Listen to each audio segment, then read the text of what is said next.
Hai teman, selamat datang di channel Sekate New. Jangan lupa pada teman-teman untuk like, komen, dan subscribe supaya tidak ketinggalan update dari channel ini. Mimin ucapkan terima kasih. Selamat menyaksikan. Terpaksa menikahi Pak Ustadz Season 3 Bab 114. Doain ya Bi, tapi nggak dalam waktu dekat ini kok. Aku mau lanjut kuliah sebelum nikah. Fiona bercerita dengan binar mata penuh kebahagiaan dan senyum melengkung yang indah. Bi Ina sampai terharu. Bibi pasti doakan yang terbaik buat non Onah. Meski ia hanya orang lain di keluarga hartawan, namun Bi Ina ikut merasakan kebahagiaan jika Fiona akan menikah. Apalagi mendengar langsung dari Fiona jika Fiona akan menikah dengan anaknya seorang ustadz. Bi Ina berharap jika Fiona akan mendapatkan kebahagiaannya kembali. Setelah beberapa tahun kebelakang, ia sungguh sangat tidak bersahabat karena konflik dengan keluarganya sendiri. Terkadang Bi Ina merasa iba melihat Fiona yang memang sering dibandingkan dengan Vina. Melihat Fiona selalu ditekan dan dipaksa untuk mengikuti semua keinginan ayahnya. Sekarang binar kebahagiaan yang dulu pernah hilang perlahan muncul kembali. Mungkin jika tidak ada pertemuan antara Fiona dan Akil, semua ini tidak akan terjadi. Mungkin Fiona tetap keras hati dan berkonflik dengan orang tuanya. Di balik apa yang terjadi, sudah pasti ada hikmah di dalamnya. B. Bantu pilihin gamis yang bagus dan cocok buat pergi ke pengajian, ucap Fiona. Non, mau pergi pengajian? Lagi Bi Ina dibuat terperangah oleh Fiona. Iya, aku bingung mau pakai baju yang mana. Takutnya nanti kelihatan gak bagus atau berlebihan. Bibi bantuin aku pilih ya. Bi Ina mengangguk. Fiona yang kekurangan kasih sayang orang tuanya membuat gadis itu bahkan lebih dekat dan nyaman dengan asisten rumah tangga yang memang sudah lama mengabdi di rumah itu. Abang mau ikut ke kajian gak? Tanya Alika. Abang kan diminta kakek buat datang ke sana, Mi. Oh iya, Umi lupa. Berarti nanti Umi anterin ke sana? Akil menggelengkan kepalanya. Enggak usah, Mi. Besok pagi sekalian abang jogging aja ke sana. Jadi ketularan Abi ya, suka olahraga, cibir Alika. Bukan suka, Mi, tapi kebutuhan. Mumpung abang juga lagi gak ada kerjaan. Enggak latihan emang. Lagi gak mood aja. Beginilah Akil. Alika juga tidak pernah memaksakan saat anaknya mengatakan jika ia sedang tidak ingin. Apa yang dilakukannya harus sesuai dengan keinginan hatinya.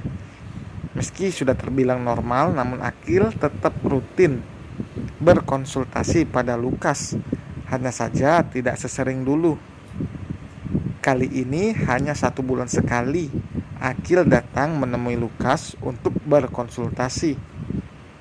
Keesokan harinya, pagi-pagi sekali Akil sudah bersiap untuk berangkat. Celana pendek di bawah lutut dengan kaos oblong putih dan juga sepatu yang senada dengan baju yang dikenakannya. Jika pada dasarnya sudah tampan, memakai apapun ia akan terlihat tampan, meski hanya sederhana seperti itu. Abang ikut, Ale merengek saat melihat Akil akan pergi. Tanya Mami dulu, boleh nggak kakak ikut sama abang? Ale langsung berlari mencari ibunya. Ia lengket sekali pada Akil, meski tidak jarang dijahili oleh pamannya itu. Kakak ikut Ami aja sama abang ngaji ya. Terdengar suara Alika yang membujuk cucunya itu. Nggak mau, kakak mau ikut abang. Abang mau jogging nak. Kalau nggak mau ikut Ami, kakak di rumah aja ya. Safa membujuk, tapi Ale tetap kekeh ingin ikut membuat Akil yang sudah ada di luar rumah kembali masuk. Pakai sepatunya cepetan, kalau lama abang tinggal. Iya, Ale yang tadi hampir menangis karena dilarang kini tertawa riang sambil mencari sepatu miliknya. Kalau gitu kakak anterin aja ke rumah kakek, sekalian kakak berangkat, tawar Safa. Enggak usah, abang kan rencananya mau sekalian olahraga. Masa olahraga naik mobil? Akil langsung menolak. Nanti abang capek lagi gendong Ali. Siapa juga yang mau gendong kerucil satu ini? Abang biarin dia jalan aja, celetuknya. Safa sampai memukul gemas pundak Akil. Awas ya kalau berani nyuruh Ali jalan. Ia melotot menatap adik lelakinya itu. Akil yang dipelototi malah tertawa. Ia hanya bergurau. Tidak mungkin ia membiarkan Ali berjalan dari sini ke rumah kakeknya. Jarak rumah yang lumayan, tapi tidak terlalu jauh. Jika Akil yang jogging sendiri, 10 atau 15 menit juga sudah sampai. Namun jika bersama Ali, sudah pasti akan memakan waktu lebih lama. Karena setiap melihat ada yang berjualan, pasti ia akan singgah hanya untuk membeli, entah nantinya jajanan itu dimakannya atau tidak. Jangan lupa bawa dompet, pesan Alika. Bawa, tapi nggak ada uangnya, saut Akil sambil tertawa. Safa mencebik, bilang aja minta duit.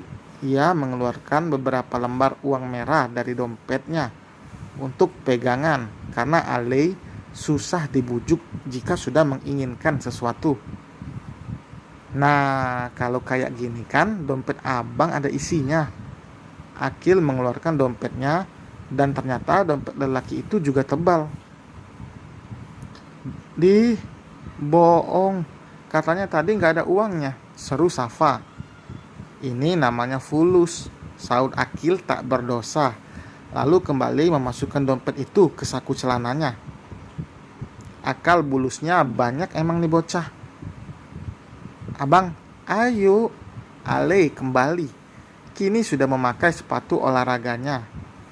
Akil menggandeng tangan keponakannya itu. Acaranya kini berubah. Bukan lagi lari pagi, melainkan jalan santai. Orang-orang yang tidak mengenal Akil melihat lelaki itu seperti seorang papa muda yang sedang jalan-jalan bersama anaknya. Aura kebapaan Akil seperti sudah muncul. Bahkan tidak jarang para gadis mencuri-curi pandangan pada lelaki itu. Sebenarnya Akil sudah biasa, karena tidak hanya 1 atau 2 kali. Hampir setiap hari ia pergi keluar, baik dengan siapapun.